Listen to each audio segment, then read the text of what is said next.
कांग्रेस ने अपना उम्मीदवार चुना है। शिवसेना के पास वोटों का कोटा न होने के बावजूद अपना उम्मीदवार दिया और कांग्रेस की मदद से हमने अपना उम्मीदवार चुना है। यह आश्चर्य की बात नहीं है कि कांग्रेस 7 वोटों से फूट गई। वे 7 विधायक पहले से ही फूटे हुए हैं। इन्हीं 7 लोगों ने पिछले विधान परिषद चुनाव में चंद्रकांत हंडेरे को हराया था। कल जो हुआ उसके बारे में शिवसेना और राजनापा की राय अलग नहीं है। काँग्रेसने काँग्रेसचा उमेदवार निवडून आणला।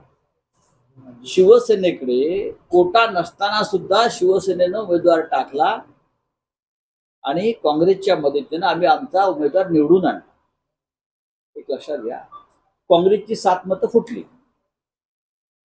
हे काय लपून राहिलेलं नाही। स्वतः काँग्रेसचे अध्यक्ष नाना पटोले यांनी ते मान्य केलं। 7 मतं फुटली, या सुद्धा आश्चर्य वाटण्यासारखं काहीच नाही।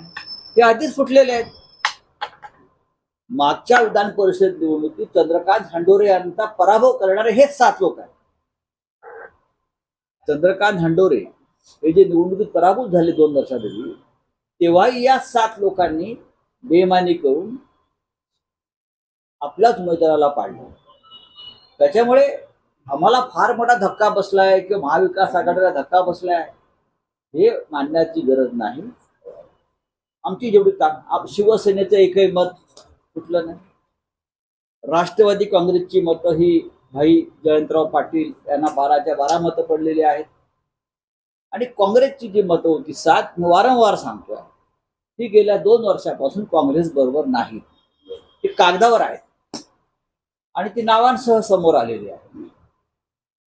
या 7 लोकांनी मागच्या वेळेला चंद्रकांत हंडोरे यांचा पराभव केला। ते 7 लोक आहेत। त्याच 7 लोकांना घेऊन आपण हा कालचा खेळ केला। त्याच्यामुळे का तुम्ही महाराष्ट्र जिंकला असं होत नाही। तुम्ही